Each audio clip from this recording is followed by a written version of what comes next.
Hello बच्चों। आज हम लोग जो है वर्ग 10 प्रश्नावली 6.3 ये जो है क्वेश्चन जो है समरूप त्रिभुज से है।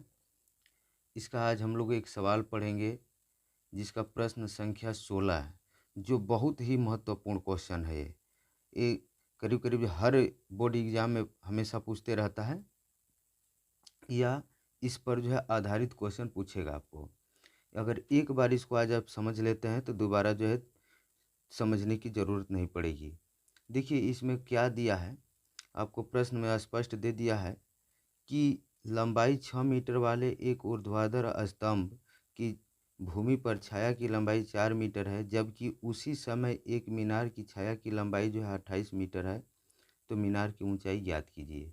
इसके लिए सबसे पहले हम लोग क्या काम करते हैं, देखिए इसमें दो तरह की वस्तुएं हैं।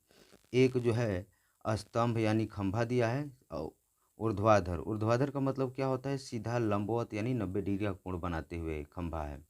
और उसी समय एक मीनार है, यानी इसमें दो वस्तुएं हैं।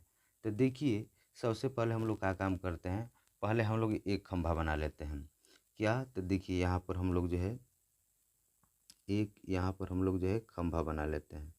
देखिए ये हो गया खंभा। अब क्या है कि अगर मान लेते हैं कि प्रकाश स्रोत अगर इधर रहेगा, इधर कोई प्रकाश स्रोत है, तो आपकी छाया जो है इस साइड में पड़े। तो मान लेते हैं कि इधर से प्रकाश आ रहा है, तो इधर ये जो है छाया की लंबाई यानी खंभे की छाया की लंबाई यहाँ पर बन रही है। ये लंबाई कितनी दिया है, तो आपको छाया की लंबाई देखिए ए बी और सी। देखिए इसमें ए बी जो है एक खंभा हुआ, और है बी सी जो है क्या है, छाया की लंबाई। तो छाया की लंबाई कितना दे दिया है स्पष्ट रूप से, तो 4 मीटर है। यहाँ पर हम लोग क्या लिख लेते हैं, 4 मीटर। अब हम लोग इसको जो है क्या करते हैं, मिला देते हैं। इसको इस तरह से मिला देते हैं। अब देखिए उसी समय की बात बोल रहा है, यानी यही समय। इधर एक हम लोग जो है मीनार को रख लेते हैं। यहाँ पर क्या है, तो एक मीनार है।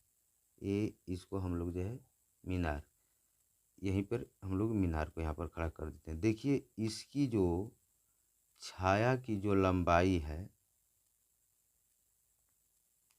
ये जो है कितना दिया है, तो आपको दिया है 28 मीटर। कितना दिया है, 28 मीटर। ये मीनार है, इसका नाम हम लोग डी ई और एफ, ये जो है मीनार है। इसकी छाया की लंबाई कितनी है, तो देखिए ये है आपको 28 मीटर। देखिए मीनार है, और इधर छाया की लंबाई ये बनेगी आपको। इसको हम लोग क्या करते हैं, इसको भी हम लोग जो है मिला लिए। अब देखिए अब हम लोग क्या काम करते हैं, देखिए यहाँ पर भी आपको जो है 90 डिग्री का एंगल बन रहा है, यहाँ पर भी 90 डिग्री का है। तब इसमें कितने त्रिभुज हो गए, तो दो त्रिभुज हो गए। तो अब हम लोग क्या करते हैं, तो त्रिभुज हम लोग चलते हैं। त्रिभुज किस में, तो ए बी सी तथा त्रिभुज किस में, तो डी ई एफ में। अब देखिए इसमें क्या क्या दिया है। अब आपको यहाँ पर स्पष्ट है कि कोण ए बी सी, कोण ए बी सी अब बराबर कोण आपका क्या दिया है, तो कोण डी ई एफ, कोण डी ई एफ बराबर कितना दिया है, तो 90 डिग्री है। यानी क्या यहाँ पर लिख सकते हैं हम लोग, तो समकोण है। यानी एक त्रिभुज का एक कोण दूसरे त्रिभुज के एक कोण के क्या है, तो बराबर है। अब दूसरा देखिए क्या करते हैं हम लोग कि अब यहाँ पर हम लोग ले लेते हैं कोण सी के बराबर कोण जो है एफ बनेगा। क्यों, तो देखिए एक ही समय की बात बोल रहा है, तो एक ही समय कोई भी अगर दो वस्तु हो या तीन वस्तु हो, तो उनका जो है उन्नयन कोण क्या होगा, तो बराबर होगा। तो यहाँ पर हम लोग लिख लेंगे कोण सी, चाहे कोण लिखेंगे कोण ए सी बी, कोण ए सी बी अब बराबर कोण हो जाएगा डी एफ ई, कोण डी एफ ई। देखिए अब क्या होता है कि अब हम लोग आगे चलते हैं इस कोण के बारे में। ये जो दोनों कोण है, तो एक त्रिभुज के दो कोण दूसरे त्रिभुज के दो कोणों के बराबर हो है, तो तीसरा कोण जो है अपने आप क्या हो जाएगा, तो बराबर होगा। इसलिए हम लोग लिख देते हैं इसको शेष कोण भी लिख सकते हैं हम लोग। तो शेष कोण आपका हो जाएगा BAC, कोण BAC अब बराबर कोण EDF, कोण EDF, ठीक ना। तो ये भी क्या है, तो ये लिख सकते हैं यहाँ पर क्या चीज़ है, तो शेष कोण है। क्या है, तो शेष कोण है। अब देखिए यहाँ पर इसको हम लोग काट भी सकते हैं क्योंकि यहाँ पर लिख दिए हैं। अब देखिए तो हम लोग क्या साबित कर लिए, तो एक त्रिभुज के तीनों कोण दूसरे त्रिभुज के तीनों कोण के संगत कोण के क्या हुए, तो बराबर हुए। तो इसका एक जो है क्राइटेरिया चलता है, कसौटी है, कौन सा है, तो यहाँ पर लिख देंगे कोण कोण